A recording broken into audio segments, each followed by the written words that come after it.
तो दोस्तों आप सब लोगों को पता ही होगा कि चाइना लगातार इंडियन ओशन के अंदर अपने प्रेजेंस को मजबूत कर रहा है और इसके लिए चाइना के द्वारा लगातार अपने जहाजों को इंडियन ओशन भेजा जा रहा है। इवन साल 2008 से पहले एक समय था जब चाइना के कोई भी जहाज इंडियन ओशन में नहीं आता था, लेकिन अब कुछ ही समय के अंदर चाइना की तरफ से इस तरीके के इनिशिएटिव लिया गया कि अब हर समय इंडियन ओशन के अंदर कोई ना कोई चाइना के जहाज प्रेजेंस रहता है। ऊपर से इंडियन ओशन के अंदर चाइना अपने बेसेस बनाने को लेकर भी काम कर रहा है और एग्रेसिवली इंडियन ओशन की तरफ अपने कदम बढ़ाने के लिए चाइना की तरफ से कई सारे एयरक्राफ्ट कैरियरों का निर्माण किया जा रहा है। रिपोर्ट के मुताबिक चाइना साल 2050 तक अपने बेड़े में कम से कम 10 एयरक्राफ्ट कैरियर चाहता है, जबकि चाइना के पास अगर 3 एयरक्राफ्ट कैरियर एक साथ आ जाता है तो ऑब्वियसली चाइना के द्वारा एक एयरक्राफ्ट कैरियर इंडियन ओशन में समय समय पे डिप्लॉय किया जाएगा। अब दोस्तों चाइना के ये जो एयरक्राफ्ट कैरियरों का प्लान है, इसे ध्वस्त करने के लिए एक तरफ जहां पे भारत को बड़े मात्रा में सबमरीनों का जरूरत है, तो वहीं पे चाइना के एयरक्राफ्ट कैरियर के फ्लीट को काउंटर करने के लिए भारत को सबमरीनों के साथ साथ एयरक्राफ्ट कैरियरों का आवश्यकता है। फिलहाल अगर देखा जाए तो भारत के पास 2 एक्टिव एयरक्राफ्ट कैरियर है, जिसमें एक इंडिजीनियस एयरक्राफ्ट कैरियर है, जो कि भारत के लिए एक बहुत अच्छा बात है, क्योंकि इंडिजीनियस कैपेबिलिटी होने से भारत अपने एयरक्राफ्ट कैरियर के जरूरत को स्वदेशी तरीके से पूरा कर सकेगा। और दोस्तों चाइना के इंडियन ओशन के अंदर इसी प्रेजेंस को देखते हुए और चाइनीज नेवी को काउंटर करने के लिए अब इंडिया के द्वारा अपने बेड़े में और एक एयरक्राफ्ट कैरियर को शामिल किया जाएगा। और दोस्तों रिपोर्ट के मुताबिक इंडियन नेवी इस एयरक्राफ्ट कैरियर के लिए करीबन $5 billion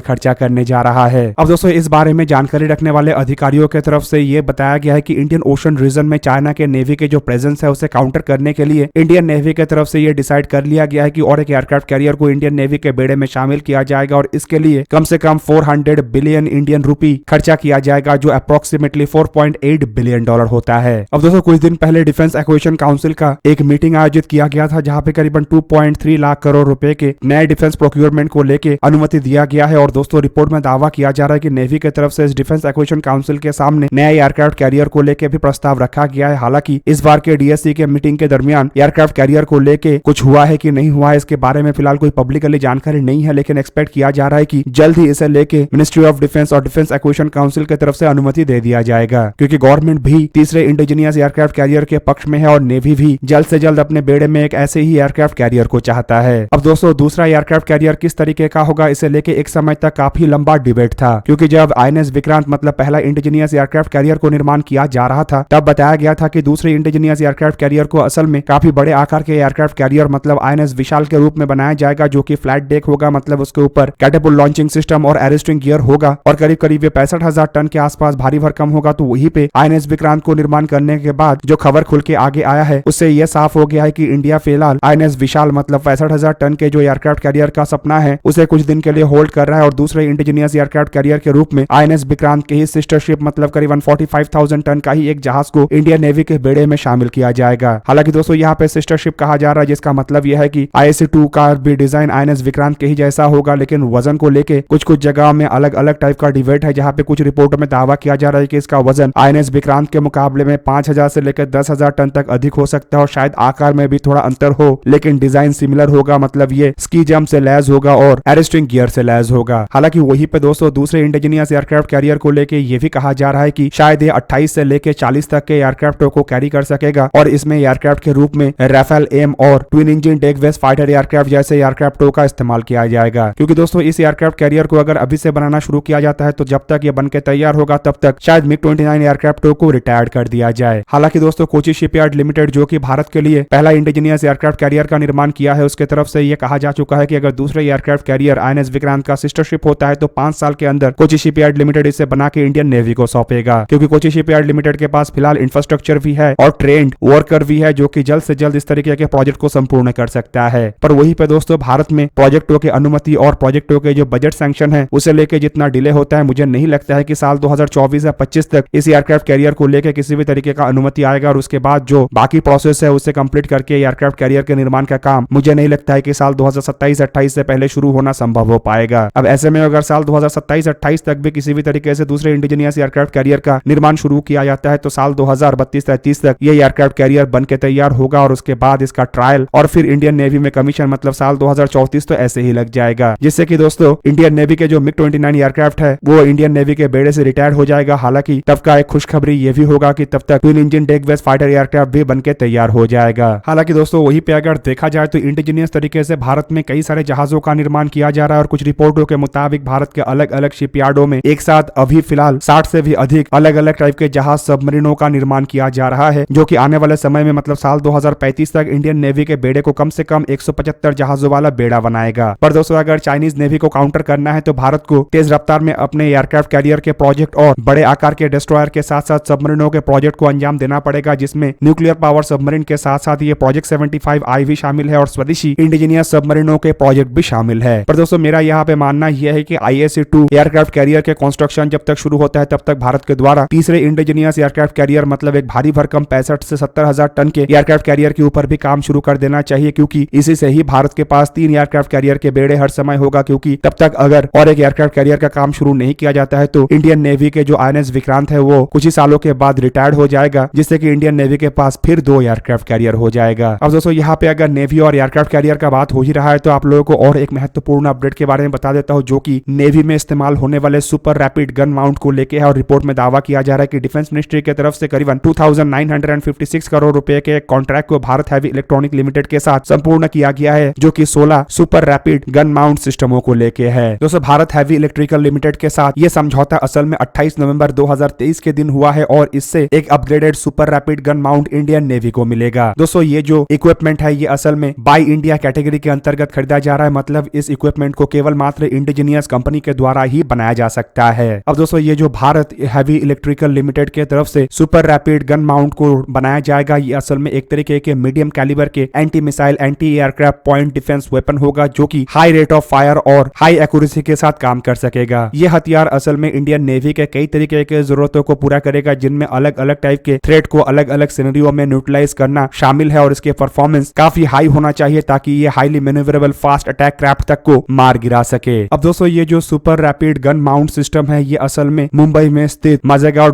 dock and ship building limited और कोलकाता में स्थित garden reach ship building and engineering में बनने वाले कुछ जहाजों में लगने वाला है। हालांकि कौन सा जहाज है इसके बारे में फिलहाल तो जानकारी नहीं दिया गया है, लेकिन मुझे लग रहा है कि ये जहाज शायद anti submarine warfare shallow water craft ही हो, क्योंकि इसी ही जहाज को दोनों शिपयार्ड में बनाया जा रहा है। हालांकि इसके अलावा नीलगिरी क्लास के फ्रिगेट भी बन रहा है। हालांकि ये जो फ्रिगेट है ये बन के तैयार है, तो ऐसे में इन फ्रिगेटों में ये लगना तो संभव नहीं है। लेकिन यहाँ पे 16 सुपर रैपिड गन माउंट सिस्टमों का अगर जिक्र किया गया है तो वहीं पे अगर देखा जाए तो इंडियन नेवी के लिए जो anti submarine warfare shallow water craft का प्रोजेक्ट है उसके अंतर्गत भी 16 ही जहाजों को बनाया जा रहा है। और रिपोर्ट के मुताबिक इस जहाज में गन के रूप में CRN-91 30 मिलीमीटर के नेवल गन का इस्तेमाल किया जाएगा, जो कि शायद ये सुपर रैपिड गन माउंट के साथ ही हो। हालांकि इसके अलावा इस जहाज में 2 ऑर्डिनेंस फैक्ट्री बोर्ड के 12.7 मिलीमीटर के M2 stabilised remote control weapon का भी इस्तेमाल किया जाएगा। अब दोस्तों एक तरीके से अगर देखा जाए तो नेवल फ्रंट में जो इंडिजिनाइजेशन है वो काफी तेज रफ्तार में आगे बढ़ रहा है और एक के बाद एक बड़े जहाज सबमरीनों के साथ साथ नेवी के जो छोटे छोटे हथियार है उसे भी इंडिजीनियस तरीके से बनाया जा रहा है, चाहे वो नेवी के द्वारा इस्तेमाल किए जाने वाले मिसाइल हो, नेवी के जहाजों में इस्तेमाल होने वाले रडार हो या फिर नेवी के डिफेंस इक्विपमेंट हो। ये सभी आजकल इंडिजीनियस बन रहा है और इन्हीं कारणों की वजह से तीनों बेड़े में से नेवी को ही सबसे अधिक इंडिजीनियस बेड़ा भी कहा जाता है। दोस्तों आप लोगों को क्या लगता है कि ये जो दूसरे एयरक्राफ्ट कैरियर को बनाने को लेके $5 बिलियन